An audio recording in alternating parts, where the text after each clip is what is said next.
Bonjour à toutes et à tous, merci d'être là pour cette webconférence de l'été, enfin du mois de juin. Bonjour Philippe. Bonjour Pascal et bonjour à tous et bienvenue à ce webinaire.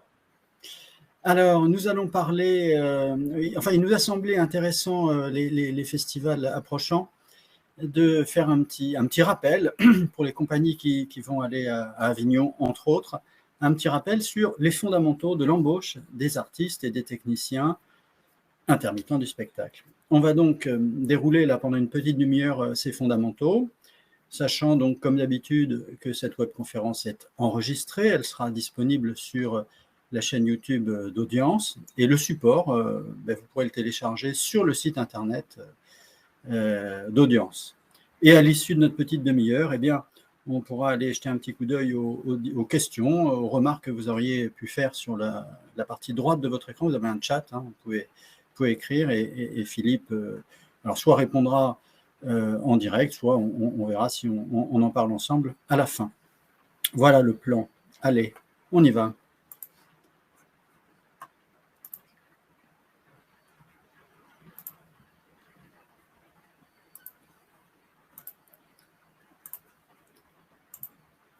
Est-ce que c'est bon?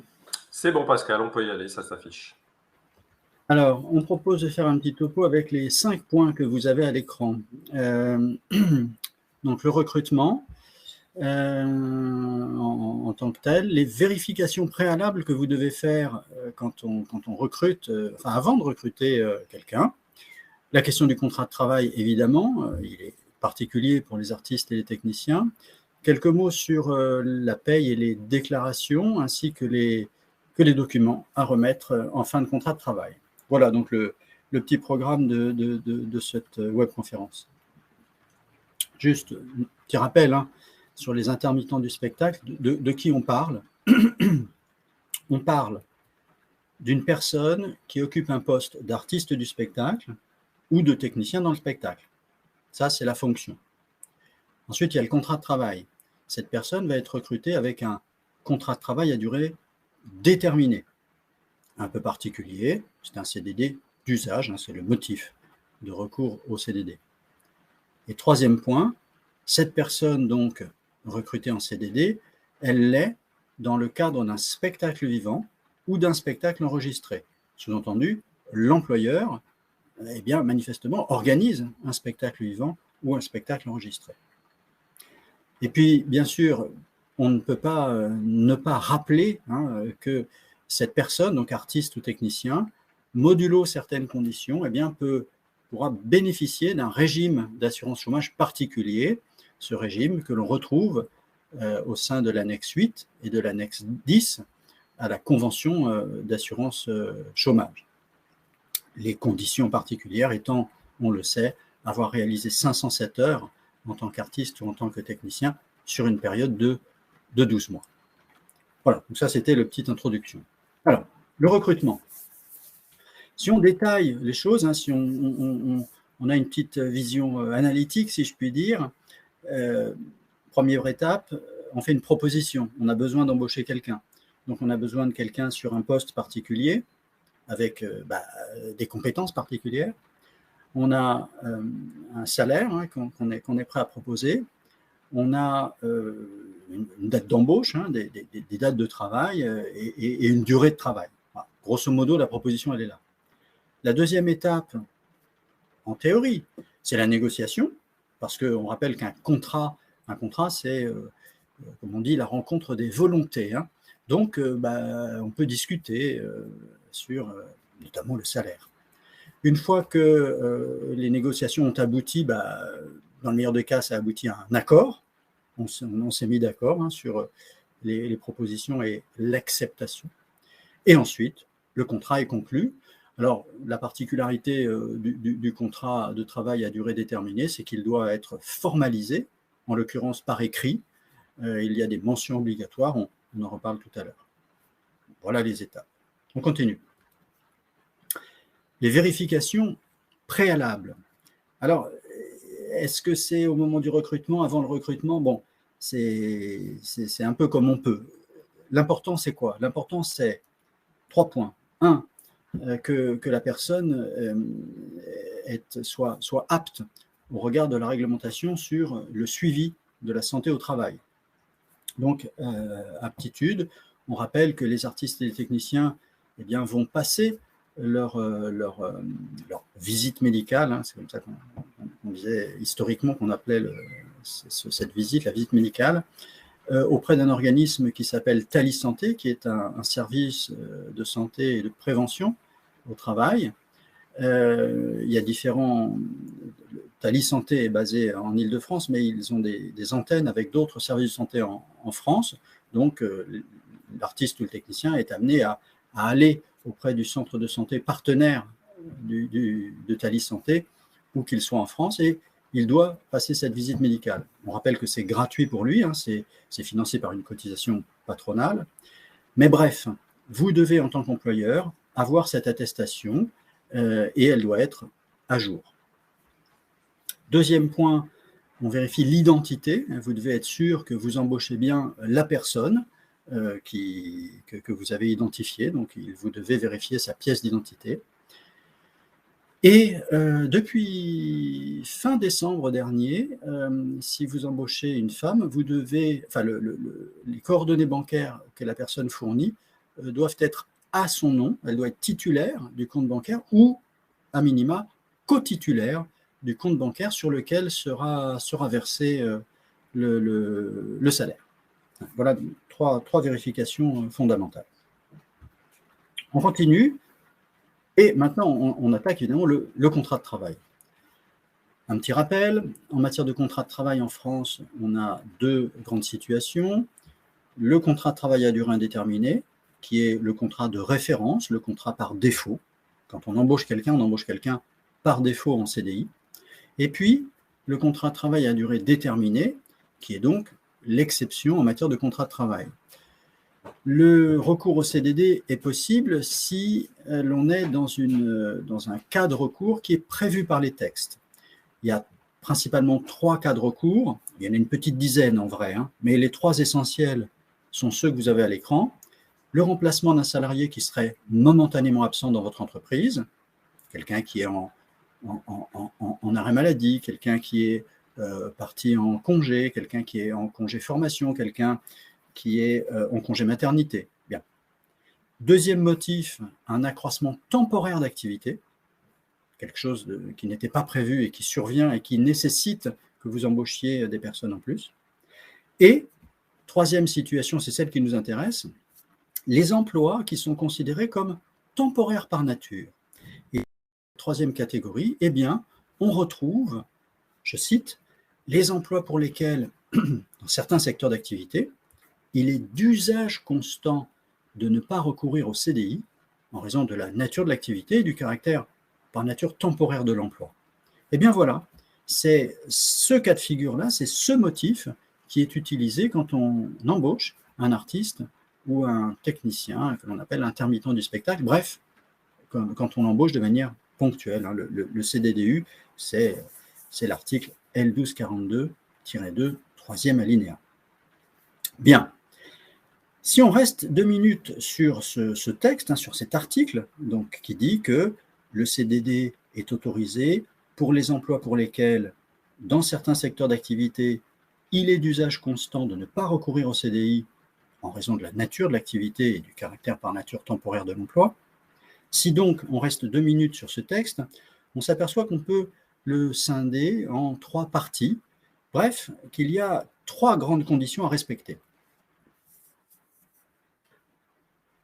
Les questions qu'on doit se poser, même si dans le spectacle les choses sont connues, mais malgré tout, si on reprend le texte, 3 conditions. Première condition, est-ce que le secteur d'activité de mon entreprise m'autorise à recourir au CDDU? Dans le spectacle vivant, la réponse est oui. Pourquoi? Parce qu'il y a un certain nombre de décrets, dans les décrets qui autorisent le recours au CDDU, le spectacle vivant est pointé, d'une part, et puis d'autre part, les 2 conventions collectives du spectacle vivant, eh bien, autorisent le recours au CDDU. Première condition donc, facile. Deuxième condition, est-ce que l'emploi que je propose à mon salarié est un emploi pour lequel il est d'usage constant de ne pas recourir au CDI? Réponse, pour les emplois d'artistes du spectacle et de techniciens, réponse oui, il n'y a aucune ambiguïté. Cela fait longtemps, cela fait des décennies que cet usage de ne pas recourir au CDI pour ces postes-là existe. Donc, l'usage est là pour ces emplois, c'est bon. Et la troisième condition, c'est une question qui sera posée si jamais vous avez un conflit avec votre salarié et si celui-ci sollicite le juge prud'homal. Dans ce cas-là, le juge prud'homal, après avoir vérifié les deux premières conditions, eh bien, vous posera la question suivante. Démontrez-moi, avec des éléments concrets et précis, le caractère temporaire de l'emploi. Donc, vous devriez, si jamais l'affaire arrive devant les prud'hommes, être capable de démontrer au juge que le poste qu'occupait votre artiste ou votre technicien était un poste temporaire parce que votre production était temporaire et que vous êtes capable de le démontrer. Si vous êtes capable, ok, les trois conditions seront réunies, donc le CDDU était justifié. Si vous n'êtes pas capable de le démontrer, le juge pourra requalifier le CDD en CDI. Voilà, là-dessus. Les deux vignettes suivantes, alors on a fait un petit copier-coller des mentions obligatoires dans la rédaction du CDD d'usage pour chacune des deux conventions collectives du spectacle. Alors vous avez à l'écran les mentions obligatoires pour la convention collective des entreprises artistiques et culturelles, la convention collective qui a l'IDCC 1285. L'IDCC, je vous rappelle, c'est l'identification de la convention collective, bref, c'est son numéro. Et donc, pour rebondir avec ce dont on parlait à l'instant sur la nécessité d'être capable de démontrer le caractère temporaire de l'emploi, regardez, point numéro 4, des mentions obligatoires du CDDU dans la convention collective entreprise artistique et culturelle. Point d'attention, vous devez préciser dans le contrat de travail les éléments précis et concrets qui établissent le caractère par nature temporaire de l'emploi. Bref, qu'est-ce que vous devez faire? Qu'est-ce qu'on doit marquer dans le contrat de travail? On doit, avec une ou deux phrases, justifier le fait que c'est un contrat temporaire, que c'est un CDD. Voilà, on explique en deux mots pourquoi vous recrutez la personne en CDD. Et on a exactement la même chose avec la vignette qui suit, donc les mentions obligatoires dans la convention collective du spectacle vivant privé, voilà, point numéro 6, doit apparaître dans le contrat de travail les éléments précis et concrets qui établissent le caractère par nature temporaire de l'emploi. Voilà. Donc, en clair, vous avez une matrice de contrat de travail selon la convention collective que vous appliquez, et dans cette matrice, ça vous permet, à chaque fois que vous avez un recrutement d'un artiste ou d'un technicien, de ne pas oublier les mentions qui doivent apparaître et de modifier à chaque fois qu'il y a un nouveau contrat, un nouveau spectacle, une nouvelle production, de modifier et d'adapter le contenu du contrat. Quelques mots sur paye et déclaration maintenant. Alors, en préalable, il y a cette question de l'abattement pour frais professionnels. Donc, on se souvient que certaines professions peuvent avoir, pour le calcul de leur cotisation sociale sur le bulletin de paye, peuvent avoir un abattement pour frais professionnels. En clair, certaines cotisations peuvent ne pas être calculées sur le brut, mais être calculées sur le brut dit abattu d'un certain pourcentage qui oscille entre 20 et 25%, comme vous l'avez à l'écran. Bien. Donc, premier point, de quoi on parle? C'est la possibilité de calculer des cotisations sur une base minorée. Deuxième point, ça ne concerne que des professions précises, donc en l'occurrence à l'écran les professions qui peuvent concerner vos secteurs. Troisième point, pour appliquer l'abattement, à défaut d'accord collectif, vous devez avoir l'autorisation expresse de chaque salarié à chaque contrat de travail. Et dans cette autorisation, elle prend la forme d'un document que vous annexez au contrat de travail, et vous devez indiquer une chose dans ce document, dans lequel vous demandez au salarié s'il est d'accord ou non pour appliquer l'abattement. Vous devez indiquer une phrase qui explique que s'il applique l'abattement, si l'abattement est appliqué sur le bulletin, cela va minorer ses droits sociaux, notamment les droits à la retraite, notamment les droits à la prévoyance. C'est une phrase qui doit être indiquée. C'était le point numéro 3. Point numéro 4, le bulletin officiel de la sécurité sociale, pour le moment, indique toujours que pour pouvoir appliquer l'abattement pour frais professionnels, vous devez être capable de justifier que le salarié a eu des frais professionnels. En clair, vous devez demander des justificatifs aux salariés concernés, des justificatifs de frais professionnels, bref, des factures. Vous devez les conserver parce qu'en cas de contrôle URSSAF, le contrôleur URSSAF, si vous avez pratiqué l'abattement sur le salaire de ce salarié, le contrôleur URSSAF pourrait vous demander des justificatifs comme quoi le salarié a eu des frais.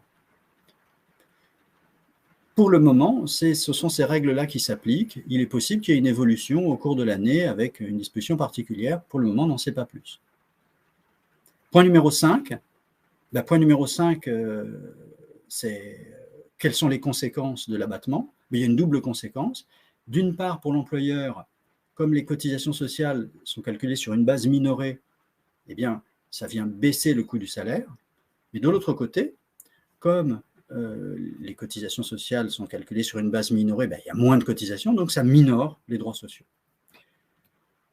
Sur la vignette qui apparaît à l'écran, vous avez une illustration. Le bulletin de salaire de gauche sans abattement, le bulletin de salaire de droite avec abattement.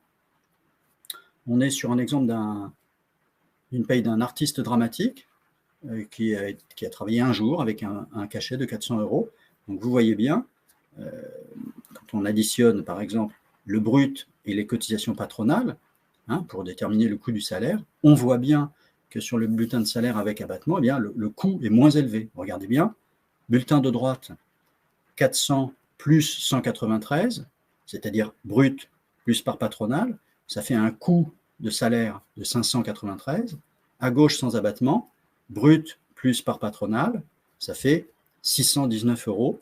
Donc il y a bien une différence de coût pour l'employeur, mais pour le salarié, en ce qui concerne la retraite, en ce qui concerne la prévoyance, il y a 25% de droits en moins.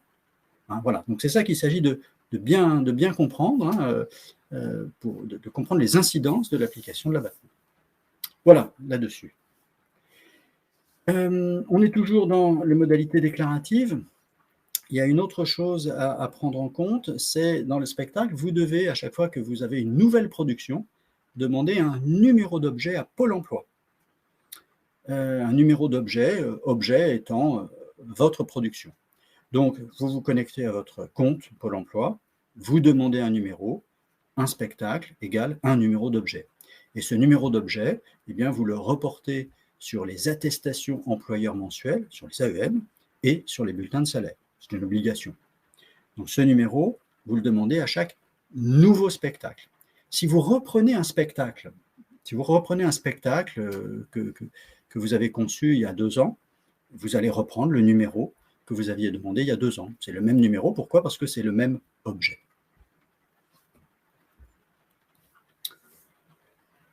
Bon, essayons de se faire un petit résumé sur les payes et les déclarations sociales.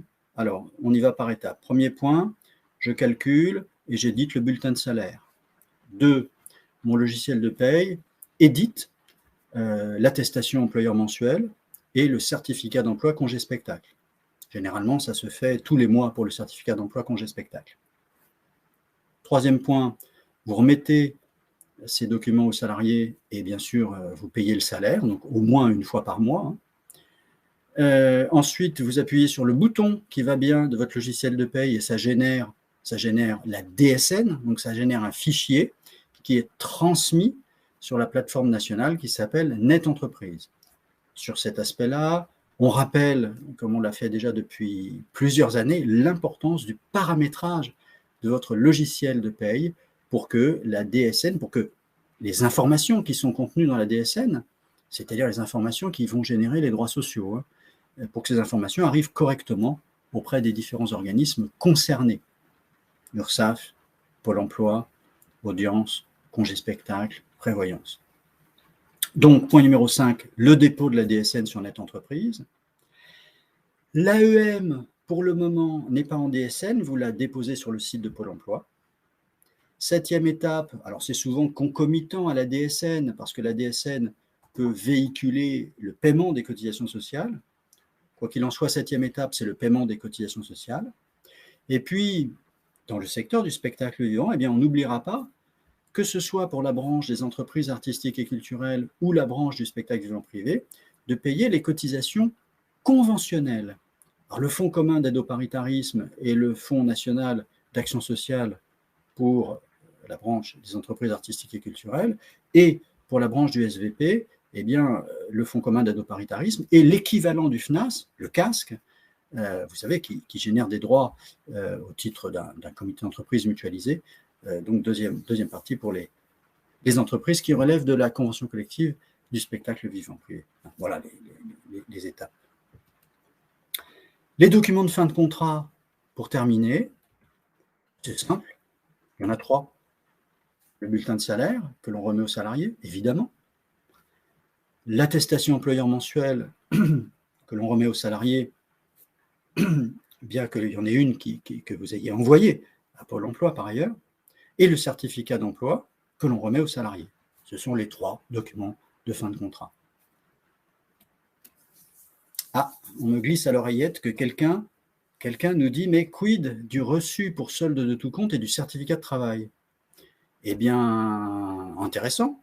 En effet, qu'est-ce qu'on est en train de faire? On est en train de faire la fin d'un contrat de travail pour un salarié. Bon, ben moi je regarde un peu mon code du travail et je regarde qu'est-ce qui est dit. Et oui, à la fin des contrats de travail des salariés, on doit lui remettre un reçu pour solde de tout compte et un certificat de travail. Ça fait partie des documents de fin de contrat. Bon. La particularité, on va dire l'usage, pour les artistes et les techniciens du spectacle, c'est de ne pas remettre ces documents. Alors, encore une fois, c'est l'usage, hein, c'est pas la règle, c'est l'usage. Pourquoi? Parce que les artistes et les techniciens intermittents, vous le savez, ont de multiples contrats de travail, de multiples employeurs, et donc il y a une paperasse qui est générée qui est importante. Donc j'ai l'impression qu'on s'octroie, on s'autorise le fait de ne pas remettre ces documents aux artistes et aux techniciens intermittents du spectacle pour des raisons pratiques. D'ailleurs, il me semble que si un jour si vous remettiez un jour à un salarié le reçu pour solde de compte certificat de travail, il y a de fortes chances qu'ils vous disent « Mais qu'est-ce que c'est que ces trucs-là » Parce que sans doute, il en a jamais vu que ça ne se fait pas. Mais donc, qu'on soit bien clair, hein, en théorie, on devrait les remettre. Voilà. Donc, en pratique, juste pour terminer, en pratique, ça veut dire que si un jour, vous avez un salarié, un artiste ou un technicien, que vous avez embauché en CDD, qui vous dit « Mais où est mon reçu pour solde de tout compte? Où est mon certificat de travail ?» Bon, bah, pas de problème, vous retournez sur votre logiciel, vous appuyez sur le bouton et vous lui remettez ces documents. Et au pire des cas, si le logiciel ne permet pas, bah, vous le faites à la main. Voilà. Il y a de fortes chances que ça n'arrive pas. Mais bon, voilà, il faut savoir ça. Voilà ce qu'on pouvait dire là-dessus. Mais voilà, notre petit tour d'horizon est terminé.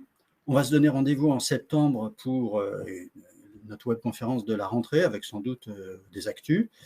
Encore une fois, le replay ce sera dès demain sur la chaîne YouTube et le support sans doute dès cet après-midi sur notre site internet. On va basculer sur le chat pour voir s'il y a des questions. Oui, Pascal, on a des questions sur différents sujets. Questions que j'ai mis en favori dans un premier temps. Une question de Aude concernant le lieu de travail. Est-ce que le lieu de travail, alors peut-il être large? Est-ce que ça peut être en France? Est-ce que ça peut être en Europe? Est-ce que ça peut être différents lieux de travail? Je pense que c'est un peu ça aussi la question. Oui, il n'y a pas de... On a le droit en tant qu'employeur français d'embaucher quelqu'un et de le faire travailler à l'étranger. Si on a une production à l'étranger, bien sûr, c'est possible. Sur la stricte question du contrat de travail et de l'embauche, c'est possible. Après, bien sûr, il y a d'autres démarches administratives pour aller monter une prod à l'étranger, bien sûr. Une question ensuite de Patricia concernant donc l'abattement professionnel et éventuellement l'abattement, puisque selon son cabinet, l'abattement serait supprimé. Alors, non, je ne crois pas. Pas encore, dans tous les cas. Et une autre question concernant de l'or, sur les heures. Lorsqu'un contrat est signé avec un intermittent sur une base d'heures prévisionnelle, si le nombre d'heures réalisées est en deçà du prévisionnel, sommes-nous bien tenus de payer à minima le prévisionnel? Pour faire court, je dirais oui. Pourquoi? Parce que si on reprend tout au début du webinaire, on a rappelé les règles du contrat. On s'est mis d'accord à un moment donné sur quelque chose. Alors, ce quelque chose, on l'a peut-être appelé prévisionnel. Oui, oui, mais c'est ce qu'on a prévu dans le contrat de travail. Donc, on doit s'engager là-dessus. Alors, je pense que la question sur la précision du lieu de travail est indiquée sur le contrat de travail. C'est ça. Alors, oui, oui, mais là aussi, regardez, on discute avec quelqu'un, on est en train de passer un contrat. Pour que les choses soient claires, il faut avoir les informations. Moi, j'ai besoin de savoir où est-ce que tu m'envoies travailler. Voilà. Donc, oui, ça doit apparaître dans le contrat de travail. C'est un peu la logique pour que le salarié, en l'occurrence, sache sur quoi s'engager exactement. Voilà.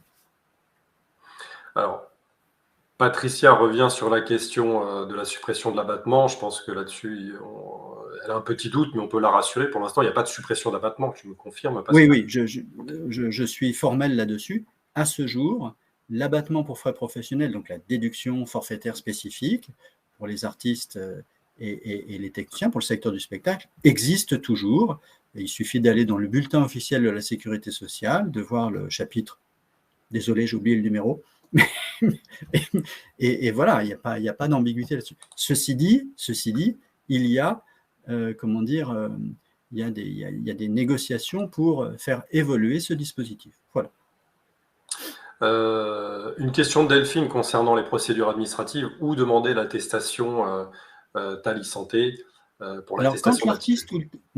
Quand l'artiste ou le technicien va faire sa visite médicale à Tali Santé, à l'issue du rendez-vous, le médecin lui donne cette attestation sur laquelle il y a marqué « apte » la plupart du temps, et sur laquelle il y a marqué la date à laquelle le salarié doit revenir. Cette date oscillant entre 1 an et 5 ans. Donc, c'est le salarié qui doit l'avoir en sa possession.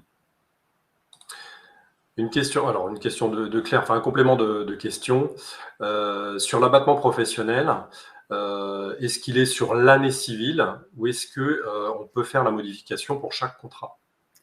Alors, le principe, c'est lié au contrat de travail. Hein, si on va vraiment en mode orthodoxie, c'est sur le contrat de travail. Donc, c'est à chaque contrat de travail qu'on doit demander l'autorisation si jamais on souhaite appliquer l'abattement. Parce que la solution la plus simple, c'est de ne pas en parler. Je referme la parenthèse. Hein. Mais si on souhaite appliquer l'abattement, il faut obtenir l'accord du salarié à chaque contrat de travail. Une autre question maintenant de Patrice. Voici Patrice.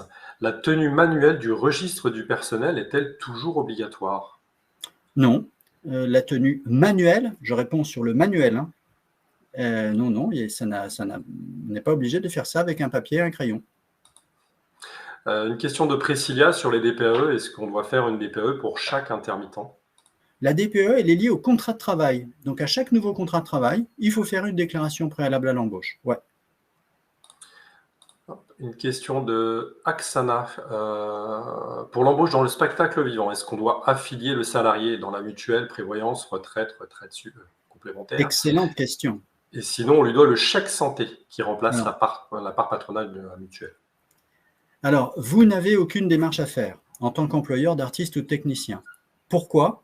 Parce qu'il existe depuis 2009 maintenant, donc ce n'est pas nouveau, un dispositif lié à un accord interbranche, donc un accord qui a été, négocié par l'ensemble des branches du spectacle, dont les branches du spectacle vivant, bien sûr, qui fait que sur les bulletins de salaire que vous rédigez pour vos artistes et vos techniciens, il y a une petite cotisation qui vient financer l'accès à une complémentaire santé. Ça s'appelle le Fonds collectif du spectacle pour la santé. Et donc, cette obligation qu'ont les employeurs de verser une petite cotisation dans le fonds, eh bien, les dispense de faire adhérer les artistes et techniciens au régime de frais de soins de santé collectifs de leurs salariés permanents. Alors, on a une autre question de Aksana. Si le CDDU de l'employeur en spectacle, si en CDDU l'employeur en spectacle paye en plus la cotisation formation CPF-CDD.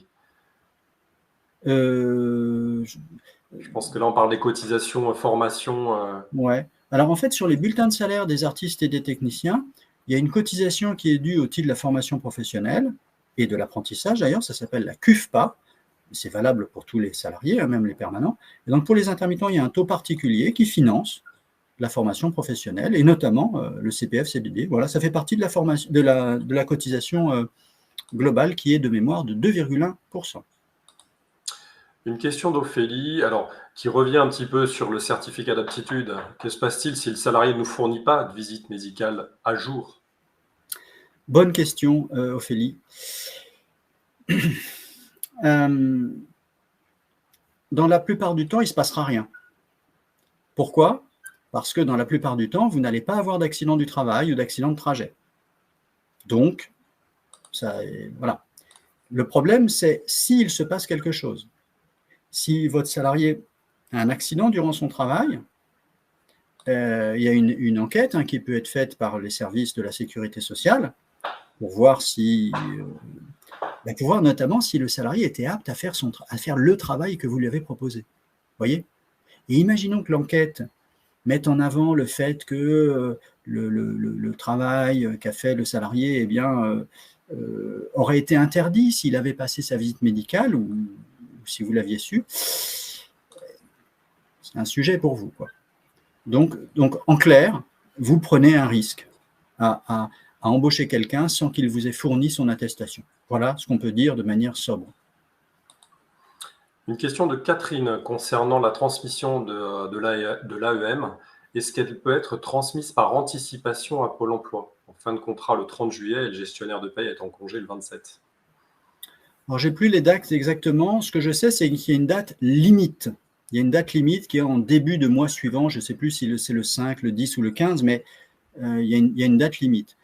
Et il doit y avoir, je ne l'ai pas en tête, une date, minimale. Voilà. Mais je ne sais pas si le 27 du mois, pour le mois en cours, c'est possible. Je ne sais pas. C'est probable, mais je ne l'ai pas en tête. Alors, une question d'Ève concernant le cumul de postes. Est-ce qu'on peut embaucher un salarié qui est déjà en CDI ou en CDD en tant qu'intermittent dans le cadre de cumul de postes? Alors, déjà, un intermittent, c'est quelqu'un qui est en CDD. Donc, en fait, dans la phrase, il y a un mot en trop. Un intermittent, c'est quelqu'un qui est en CDD. Donc, je me permets de reformuler, Eva, la phrase. Est-ce qu'on peut embaucher un salarié qui est en CDI? Est-ce qu'on peut lui proposer un CDD? En l'occurrence, en tant qu'artiste ou en tant que technicien. Quand on est en poste en CDI, la première chose à voir, c'est de voir si l'on n'a pas dans notre contrat de travail une clause d'exclusivité, c'est-à-dire une clause qui nous interdit de travailler ailleurs. Ce n'est pas si fréquent que ça, mais voilà, je déroule les conditions. Premier point. Donc, imaginons qu'il n'y ait pas de clause d'exclusivité, donc ça veut dire qu'on a le droit de travailler ailleurs. La deuxième vérification qu'on doit faire, c'est est-ce que le salarié, qui est donc en CDI, est-ce qu'avec le poste qu'il aurait en CDD, est-ce que son temps de travail n'excéderait pas les maxima? Vous savez, par semaine, on ne doit pas travailler plus de 46 à 48 heures par semaine, c'est le maximum. Donc, voilà, c'est des choses à vérifier. Donc, c'est possible, modulo ces points-là. Voilà les réponses du côté employeur, dans tous les cas. Lucie et Delphine ont précisé par rapport à la date de transmission de l'AEM, qui précise que c'est le 15 du mois suivant.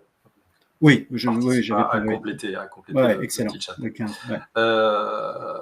Une question aussi de Jean-Michel, alors je pense qu'il est toujours en lien avec une modification de contrat. Si le nombre d'heures initiales du contrat n'est pas fait, on en revient un petit peu au sujet tout à l'heure, est-ce qu'on peut faire une modification du contrat? C'est-à-dire, dans le contrat initial, il est marqué tu vas bosser 10 heures, et en fait, il a bossé 5 heures. C'est ça l'idée, Philippe? Je pense que c'est ça. Ça rejoint un petit peu la question de tout à l'heure. Là, est-ce qu'on peut faire une modification de contrat? Les modifications de contrat, ça se fait par des avenants, par exemple. C'est possible dès lors que les deux parties sont d'accord. Je n'en dirai pas plus. Alors ensuite, on a pas mal de questions sur le risque, en fait, si les documents sont transmis, pas transmis ou reçus. Une question de Julie, quel risque si nous n'avons pas fait la DPAE à chaque contrat ou si la date de fin de la DPAE ne correspond pas au contrat? Ben, le risque, c'est que, en cas de contrôle URSSAF, votre contrôleur URSSAF aille vérifier l'adéquation entre les DPAE qui ont été faites et les contrats de travail ou les déclarations post-emploi. Voilà, donc il y a un risque que vous ayez une pénalité là-dessus. Le point important, hein, bien sûr, la DPAE est obligatoire, c'est important, hein, c'est sûr, mais le plus important, c'est d'avoir déclaré et payé correctement les salariés. Si on devait faire une échelle avec les trucs de plus important au moins important, le plus important, c'est de respecter les minima conventionnels, les minima de salaire qui sont prévus par votre convention collective, de déclarer correctement les gens en fonction du temps de travail. Voyez. Et après, si on a oublié une DPE, ben on peut en faire une a posteriori, hein, c'est possible, il y a une durée durant laquelle on peut faire une DPE a posteriori. Dans tous les cas, quand on s'aperçoit qu'il y a eu une erreur ou un oubli, si on peut corriger, le mieux c'est de corriger. Élie qui précise sa question sur la date de début du contrat, est-ce qu'elle doit être obligatoirement, sous-entendu légalement, une date travaillée? Réponse, oui. Le contrat de travail, il commence quand on commence à travailler. Donc je commence à travailler le 21 juin, date de début, c'est le 21. Alors une question de Pascal qui revient sur le sujet, je pense, du temps de temps de travail. Sur la question du cumul avec un CDI, comment évaluer le temps de travail d'un artiste payé au cachet? Je sens que Pascal est coquin. Je sens. Parce qu'effectivement, le cachet, la particularité du cachet, c'est que c'est déconnecté du temps de travail. Hein, un cachet, c'est forfaitaire, ça renvoie à une prestation d'un artiste, donc, une prestation pour une répétition, un enregistrement, un spectacle, un tournage. Bon, et donc effectivement, on ne peut pas le déterminer par défaut. Donc, qu'est-ce qu'on peut faire? Eh bien, on peut identifier quel est le temps de travail. Ok, par exemple, ok, il y a eu un cachet pour la représentation de ce soir. La représentation dure combien de temps? Entre le moment où on demande à l'artiste d'arriver au théâtre et le moment où il part, il se passe combien de temps? 3 heures, 4 heures? Ok, bah, du coup, temps de travail, 3 heures ou 4 heures. Donc, il faut, en résumé, Pascal, il faut aller sur la réalité. Alors une question peut-être d'un autre Pascal ou du même Pascal, sur un autre avis sur un contrôle URSSAF. Est-ce que l'URSSAF peut faire un redressement sur un salaire inférieur au minima conventionnel?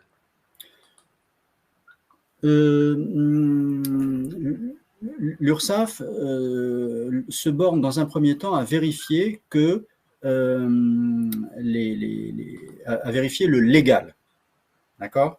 Donc en matière de montant de salaire, la première chose que va faire l'URSSAF, c'est de vérifier l'adéquation par rapport au SMIC. Il est possible cependant qu'un contrôleur URSSAF vous fasse une remarque sur l'aspect conventionnel, c'est-à-dire, tiens, vous n'avez pas respecté les minima conventionnels, mais il me semble que cet aspect est plutôt du ressort de l'inspection du travail.